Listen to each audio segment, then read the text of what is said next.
So welcome back every one. ನಾನು ಮತ್ತೆ ಏನಪ್ಪ ಇಷ್ಟೊಂದು ಗಡ್ಡ ಗಿಡ ಎಲ್ಲ ಇರೋ ಥರ ಕಾಣಿಸ್ತಿದ್ದು, ಲೈಟಿಂಗ್ ಎಫೆಕ್ಟ್ ಅಷ್ಟೇ, ಅಷ್ಟೊಂದೆಲ್ಲ ಇಲ್ಲ. ಏನು ಮತ್ತೆ ನಾನು ಈ ವಿಡಿಯೋ ಮಾಡೋದಕ್ಕೆ ಇವತ್ತೇ ಕಾರಣ ಅಂತಂದರೆ, ಈ ವಿಡಿಯೋ ಮೇ ಬಿ ನಿಮಗೆ ತಲುಪೋದಕ್ಕೆ 2 ದಿವಸ 3 ದಿವಸ ಆಗ್ಬೋದು. ಬಟ್ ಆ ವಿಚಾರ ಇದೆಯಲ್ಲ, ಅದು ಅಷ್ಟು ಕ್ರೇಜಿ ಆಗಿದೆ. ನೀವೆಲ್ಲರೂ ತಿಳ್ಕೊಳ್ಳೇಬೇಕಾಗಿರೋಂಥ ವಿಚಾರ.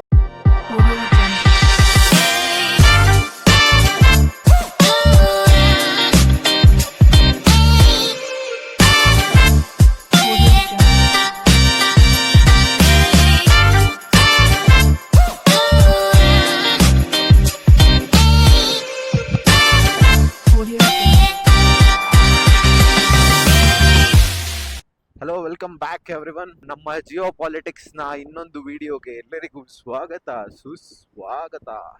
ಏನಂದ್ರೆ, ಹಿಂಗೆ ಸುಮ್ಮನೆ ಆಚೆ ಬಂದಿದ್ದೆ ಫ್ರೆಂಡ್ನ ಮೀಟ್ ಮಾಡೋಣ ಅಂತ. ಅವಾಗ ನೋಡ್ತಾ ಇದ್ದೆ ನ್ಯೂಸ್ ಏನ್ ನಡೀತಾ ಇದೆ ಜಿಯೋ ಪಾಲಿಟಿಕ್ಸ್ ಅಲ್ಲಿ. ಮತ್ತೆ ಹಿಂಗೂ ಇಲ್ಲಿವರೆಗೂ ಬಂದಿದ್ದೀನಲ್ಲ, ಕ್ಯಾಮ್ರಾ ಎಲ್ಲ ಹಾಕೊಂಡ್ ಬಂದ್ಬಿಟ್ಟಿದ್ದೀನಿ, ಒಂದು ವಿಡಿಯೋ ರೆಕಾರ್ಡ್ ಮಾಡ್ಕೊಂಡು ಹೋಗ್ಬಿಡೋಣ ಅಂತ ಅನ್ಕೊಂಡೆ. ಸೊ ಏನ್ ನಡೀತಾ ಇದೆ ಅಂತ ಹಂಗೆ ಗ್ಲಿಮ್ಸ್ ಹಾಕಿದ್ರೆ, ಅಪ್ಪ ಭಯಂಕರ ನ್ಯೂಸ್ ನಡೀತಾ ಇದೆಯಪ್ಪ. ಜಿಯೋ ಪಾಲಿಟಿಕ್ಸ್ ಅಲ್ಲಿ ಏನಾಗ್ತಾ ಇದೆ ಇವಾಗ ನೋಡೋಣ ಬನ್ನಿ. ಏನಂದ್ರೆ, ನಮ್ಮ ಟ್ರಂಪ್ ಇದಾರಲ್ಲ, ಸರ್ ಬಾಸ್ ತಾತ ಟ್ರಂಪ್. ಸೊ ನಿಮ್ಮೆಲ್ಲರಿಗೂ ಗೊತ್ತಿರೋ ಹಾಗೆ ಇರಾನ್ ಮತ್ತೆ ಅಮೆರಿಕ ಮಧ್ಯೆ ಚೆನ್ನಾಗೆ ವಾರ್ ನಡೆದು ಅದು ಸ್ವಲ್ಪ ರಾಜಿ ಸಂಧಾನಕ್ಕೆ ಬಂದು ನಿಂತ್ಕೊಂಡಿತ್ತಲ್ವಾ. ಸೊ ಆ ರಾಜಿ ಸಂಧಾನನ ಎಲ್ಲಿ ಮಾಡ್ತಾ ಇದ್ರು ಅಂತ ಅಂದ್ರೆ, ಆ ರಾಜಿ ಸಂಧಾನ ಹಾಕೊಂಡಿದ್ದ ಜಾಗ ಬಂದು ಸ್ವಿಟ್ಜರ್ಲ್ಯಾಂಡ್ ಅಲ್ಲಿ. ಸೊ ಇವರಿಬ್ರು ರಾಜಿ ಸಂಧಾನಕ್ಕೆ ಸ್ವಿಸ್ ಏನೋ ಮಧ್ಯಸ್ಥಿಕೆ ವಹಿಸಿತ್ತು.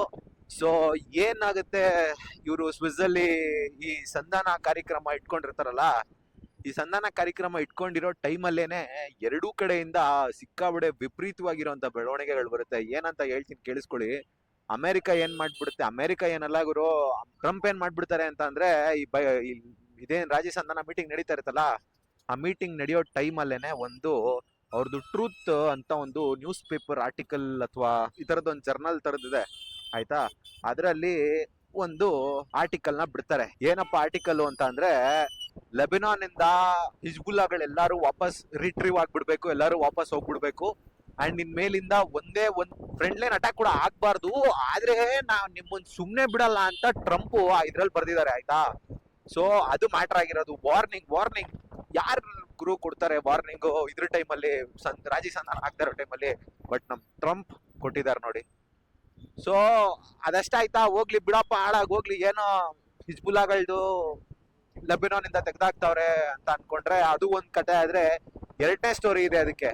ಏನಂತ ಅಂದ್ರೆ, ಇನ್ಮೇಲೆ ಏನಾದ್ರೂ ಇರಾನ್ ಸ್ಟ್ರೇಟ್ ಆಫ್ ಹಾರ್ಮೋಸ್ ಇದೆಯಲ್ಲ, ಈ ಸ್ಟ್ರೇಟ್ ಆಫ್ ಹಾರ್ಮೋಸ್ ನಲ್ಲಿ ಏನಾನ ಇನ್ನೊಂದ್ಸಲ ಬ್ಲಾಕ್ ಮಾಡಿದ್ರೆ, ಬ್ಲಾಕ್ ಮಾಡೋದಕ್ಕೆ ಇನ್ನೊಂದ್ಸಲ ನಿಮ್ ದೇಶನೇ ಇರಲ್ಲ ಅಂತ ಆ ಜರ್ನಲ್ ಹೇಳಿದ್ದಾರೆ ಟ್ರಂಪ್ ಅವರು ಆಯ್ತಾ.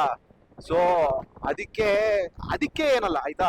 ಸೊ ಇದು ಒಂದ್ ಸೈಡ್ ಆಫ್ ದ ಸ್ಟೋರಿ. ಇನ್ನೊಂದ್ ಸೈಡ್ ಆಫ್ ದ ಸ್ಟೋರಿ ಏನ್ ನಡೀತಾ ಇದೆ ಅಂತ ಅಂದ್ರೆ, ಇವ್ರು ಹೋಗಿದ್ರಲ್ಲ ಇರಾನ್ ಮತ್ತೆ ಅಮೆರಿಕ ಅಲ್ಲಿಗೆ ರಾಜಿ ಸಂಧಾನಕ್ಕೆ.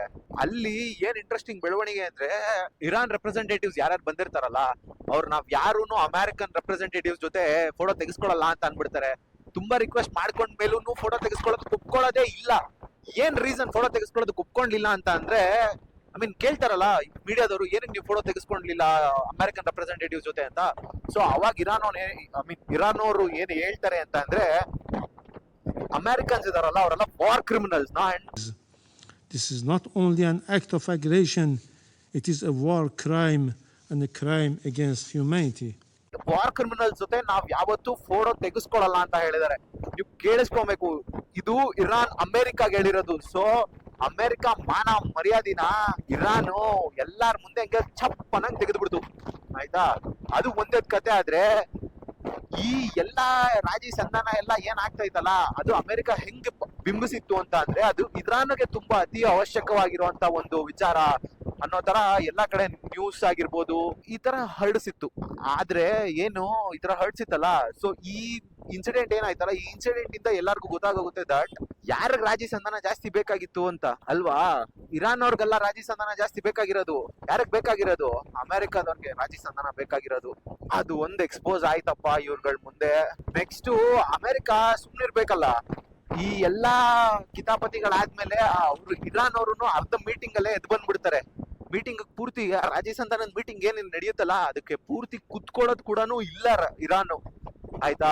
ಮರ್ಯಾದೆ ತೆಗೆದ್ಬಿಟ್ಟು ಅವ್ರ ಪಾಡ್ಗೆ ಅವ್ರ ನಡೀತಾ ಇರ್ತಾರ ಆಚೆ. ಓಕೆ, ಹಾಳಾಗೋಗ್ಲಿ, ಈ ರಾಜಿ ಸಂಧಾನ ಅಂತೂ ವರ್ಕೌಟ್ ಆಗ್ಲಿಲ್ಲ. ಅಟ್ಲೀಸ್ಟ್ ಈ ರಾಜಿ ಸಂಧಾನ ಅಂತೂ ವರ್ಕೌಟ್ ಆಗ್ಲಿಲ್ಲ. ಸೊ ಹಾಗಾಗಿ ಇನ್ಮೇಲೂ ಇವ್ರ ಯುದ್ಧಗಳು ಹಿಂಗೆ ಕ್ಯಾರಿ ಆನ್ ಆಗುತ್ತೆ, ಆಯ್ತಾ. ಇವರು ಅಮೆರಿಕ ಈ ತರ ಎಲ್ಲ ಸ್ಟೇಟ್ಮೆಂಟ್ಸ್ ಕೊಟ್ಮೇಲೆ ಇರಾನ್ ಏನ್ ಮಾಡುತ್ತೆ, ಗುರು ನೀನ್ ಏನ್ ಮುಚ್ಬೇಡ ಅಂತ ಇದೆಯಲ್ಲ, ನಾನ್ ಇವಾಗ ಅದನ್ನ ಮುಚ್ತೀನಿ ಅನ್ಬಿಟ್ಟು ಮತ್ತೆ ಸ್ಟೇಟ್ ಆಫ್ ಹಾರ್ಮೋಸ್ ನ ಅವರು ಕ್ಲೋಸ್ ಮಾಡ್ತಾರೆ. ಸೊ ಈ ತರ ಅಮೆರಿಕ ತಗೊಳ್ಳೋ ಹುಚ್ಚು ಡಿಸಿಷನ್ಸ್, ಇದನ್ನ ಅಮೆರಿಕ ತಗೊಂಡಿದ್ ಹುಚ್ಚು ಡಿಸಿಷನ್ಸ್ ಅನ್ಬೇಕಾ ಅಥವಾ ಖಾಲಿ ಟ್ರಂಪ್ ಮಾತ್ರನೇ ತಗೊಂತಾರೋ ಡಿಸಿಷನ್ ಅನ್ಬೇಕಾ, ನನಗಂತೂ ಏನ್ ಹೇಳ್ಬೇಕು ಗೊತ್ತಿಲ್ಲ. ಬಟ್ ಆಸ್ ಯು ಸಿ, ಅಲ್ಲಿ ಆಗ್ತಿರೋ ಬೆಳವಣಿಗೆಗಳಿಂದ ನಮ್ಮ ಇಲ್ಲಿ ಲೋಕಲ್ ಅಲ್ಲಿರೋ ಜನರಿಗೆ ಇಂಪ್ಯಾಕ್ಟ್ ಆಗ್ತಾ ಇದೆ. ಬಿಕಾಸ್ ನೀವು ನೋಡ್ಬೋದು, petrol, ethanol is a separate game, ethanol is a separate story, ಆಯ್ತಾ. ಬಟ್ ಹಂಗ್ ಕಂಪೇರ್ ಮಾಡ್ಕೊಂಡ್ರು ನ್ಯಾಷನಲ್ ಲೆವೆಲ್ ಅಲ್ಲಿ ಪ್ರೈಸಸ್ ಸಿಕ್ಕಾವಡೆ ಇನ್ಕ್ರೀಸ್ ಆಗ್ತಾನೆ ಇದೆ. ಸೊ ನೀವು ನೋಡ್ಕೊಬೇಕಾಗಿರುವಂತ ವಿಚಾರ. Bye. Like, share and subscribe.